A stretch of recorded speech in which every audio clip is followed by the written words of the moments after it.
LCC class में स्वागत है। मैं बीके वर्मा। आज हम 12वीं क्लास के पृष्ठ रसायन इकाई का ऑब्जेक्टिव प्रश्न जो आपके एग्जाम की दृष्टि से महत्वपूर्ण होगा उसके बारे में बात करेंगे। सर्वप्रथम हम प्रथम नंबर प्रश्न पर बात करते हैं। पृष्ठ के किसी आणविक स्पीशीज के केंद्रीकरण की घटना कहलाती है। देखिए, अगर किसी पृष्ठ का मतलब क्या कि जब कोई पदार्थ या किसी पदार्थ के सतह के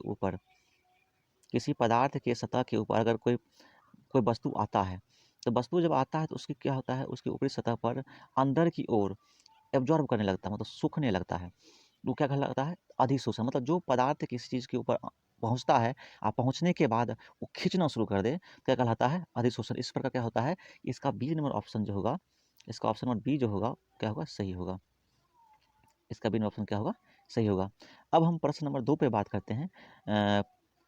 पदार्थ जिसके पृष्ठ पर अधिशोषण होता है, जिसके पृष्ठ पर होगा, तो जो पदार्थ दिया हुआ है जो उधर से बाहर से स्पीशीज कोई आ रहा है, तो आने वाला होता है अधिशोष, और जो इस चीज़ को खींच रहा है उसको क्या बोलते हैं? अधिशोषक। मतलब जो पदार्थ को स्पीशीज को खींचने वाला होता है, क्या कहलाएगा? अधिशोषक।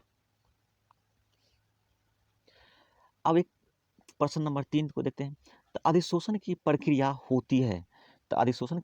होती है, ऊष्मक्षेपी में। ये प्रक्रिया किसमें होगा? तो ऊष्मक्षेपी में ये प्रक्रिया होगा। अब प्रश्न नंबर 4 को देखिए। जैव उत्प्रेरक होता है सिर्फ और सिर्फ एंजाइम में। एंजाइम की सहायता से ही हम किसी भी स्पीशीज में होने वाला रासायनिक अभिक्रिया को हम अध्ययन करते हैं। एंजाइम की मदद से ही रासायनिक अभिक्रिया की उत्प्रेरण क्षमता में क्या होता है? वृद्धि होता है। इसलिए क्या होगा? इसका एक आंसर होगा एंजाइम। उत्प्रेरक की क्रियाशीलता निर्भर करता है। तो उत्प्रेरक, जितना भी उत्प्रेरक दिया हो, सब क्रियाशीलता निर्भर करता है उसके आणविक आकार पर, मतलब अणुओं के आकार पर, कणों के आकार पर। इसका ऑप्शन नंबर होगा सी आंसर। ग्रिग्नार्ड अभिकर्मक निर्माण में प्रयुक्त उत्प्रेरक होता है। तो ग्रिग्नार्ड अभिकर्मक में निर्माण होने वाला प्रयुक्त उत्प्रेरक है आयोडीन चूर्ण। आयोडीन चूर्ण देंगे तभी जाकर के ग्रिग्नार्ड अभिकर्मक मिलकर के एक नए पदार्थ का निर्माण करेगा। मिलकर के नहीं, मिलता तो नहीं है, लेकिन फिर भी यह अभिक्रिया की दर को प्रभावित जरूर करता है। जब एक द्रव को प्रकाश के बीच में से प्रवाहित करते हैं तो फैला देता है। ये खास करके तो निलंबन में तो होगा नहीं, क्योंकि प्रकीर्णन की प्रक्रिया सिर्फ और सिर्फ कोलाइडर विलयन में होता है, बाकी किसी विलयन में नहीं होता। इसलिए इसका आंसर होगा कि कोलाइडर विलयन। बादल निम्न में किसका उदाहरण है? बादल होता क्या है? तो बादल क्या है? जल है। और जल के साथ साथ में उसका बाद गैस भी है। मतलब जल के साथ जल का अवस्था क्या होता है? द्रव।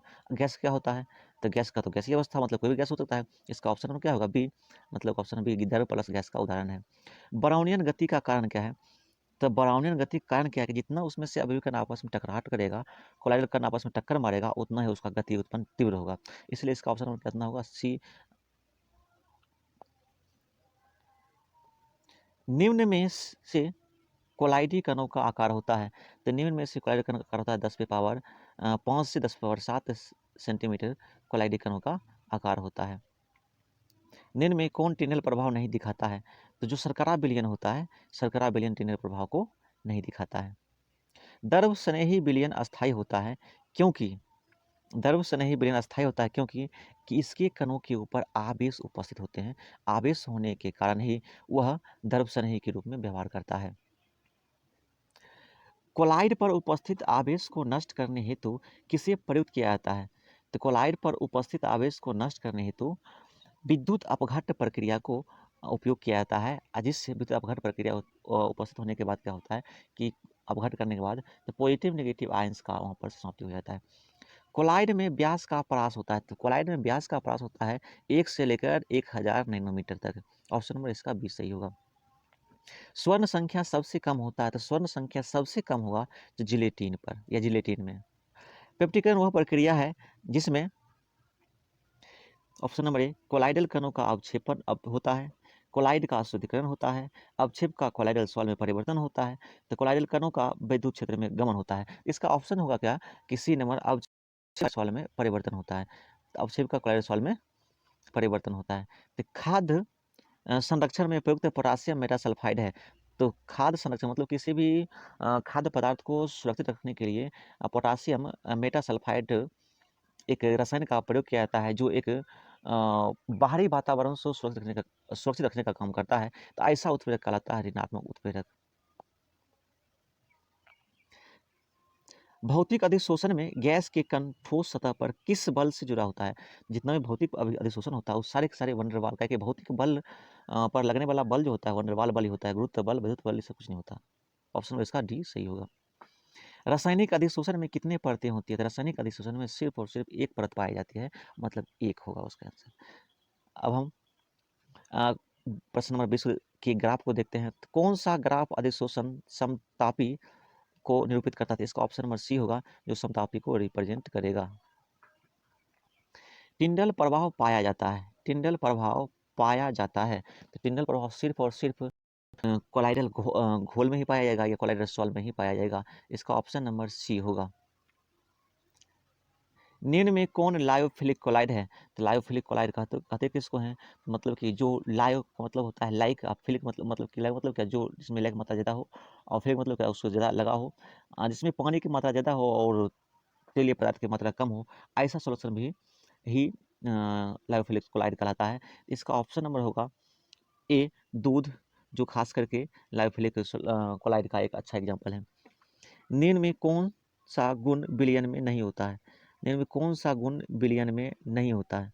तो विलयन में टिनल प्रभाव नहीं होता है, काहे कि टिनल प्रभाव ऑप्शन इसका बी सही होगा, काहे कि विलयन टिनल प्रभाव को प्रदर्शित करता ही नहीं है। कोलाइडी घोलों के शुद्धिकरण किससे होता है? तो कोलाइडी घोलों का शुद्धिकरण होता है डायलिसिस से। डायलिसिस एक प्रक्रिया है जो खास करके किसी चीज़ को शुद्ध करने का काम किया जाता है। तो डायलिसिस का ऑप्शन में क्या होगा? सी, डायलिसिस के माध्यम से हम कोलाइडल घोलों को शुद्धिकरण करने का काम करते हैं। तो दूध एक उदाहरण है, तो दूध उदाहरण है पायस का, काहे कि इसमें जल तेल या तेल जलिया पायस का ही एग्जाम्पल मिलेगा, काहे कि इसमें तेल की मात्रा कम होता है और जल की मात्रा ज़्यादा होता है, इसलिए पायस का ही एग्जाम्पल होगा। आपको मालूम नहीं मालूम होगा या नहीं, पढ़े होंगे तो नहीं जानते होंगे कि पायस दो प्रकार का होता है, एक होता है जल तेलीय पायस, एक होता है तेल जलीय पायस। जिसमें तेल की मात्रा कम और जल की मात्रा ज़्यादा हो, तो पायस का और तेल जलीय पायस कहलाता है। जब जिसमें तेल की मात्रा कम और जल की मात्रा ज़्यादा हो, तेल जलीय पायस। जिसमें जल की मात्रा कम और तेल की मात्रा ज़्यादा हो, उसको क्या बोलते हैं? जल तेलीय पायस बोलते हैं। आगे प्रश्न नंबर हम 26 को देखते हैं। द्रव में किसी द्रव के परिक्षेपण से क्या बनता है? तो जल द्रव में किसी द्रव के परिक्षेपण से बनता है पायस, जो कि एक तरह से मिश्रण है द्रव प्लस द्रव का। धनात्मक सॉल के स्कंदन प्रभाव निर्भर करता है। धनात्मक सॉल एक जटिल यौगिक के पर निर्भर करता है। एग्जाम्पल फर्स्ट को दिया हुआ K4 FeCN का होल 6, इसका इज क्या करता है? स्कंदन प्रभाव को प्रभावित करता है। किसी आयन का स्कंदन प्रभाव निर्भर करता है, तो किसी भी आयन का स्कंदन प्रभाव निर्भर करेगा उसकी संयोजकता पर और आवेश के चिन्ह पर। ठोस पदार्थ पर किसी द्रव का परिक्षेपण कहलाता है। ठोस पदार्थ पर किसी द्रव का परिक्षेपण कहलाता है जेल। ऋणात्मक सॉल के प्रति धनायन का स्कंदन प्रभाव, इसमें देखिए ऑप्शन नंबर बी होगा, क्योंकि जितना आपको पहले बता दिया गया है कि जितना ज़्यादा संयोजकता रहेगा उतना ही उस पर आयन प्रभावित करेगा। तो N प्लस अगर सिंगल इलेक्ट्रॉन को दे रहा है, अब इसे उत्पन्न कर रहा है, अगर Mg2 उत्पन्न कर रहा है, इस प्रकार से क्या होगा? इसका ऑप्शन नंबर बी होगा, मतलब इस प्रकार से ही प्रभावित करता है। बादल, कोहरा, कुहासा, द्रव, गैस कोलाइडी एरोसोल है। तो धूम किस प्रकार का कोलाइडी तंत्र है? धूम मतलब क्या? धुआं। धुआं में क्या क्या मिलता है? धुआं में क्या क्या मिलता है? तो धुआं में ठोस पदार्थ मिलता है, मतलब धुलकण मिलता है। गैस मतलब क्या? कुछ न कुछ कार्बन डाइऑक्साइड की मात्रा पाई जाती है, कुछ कुछ नहीं, अधिक मात्रा में कार्बन डाइऑक्साइड की मात्रा पाए जाते हैं। इसका ऑप्शन में क्या होगा? ये सही होगा।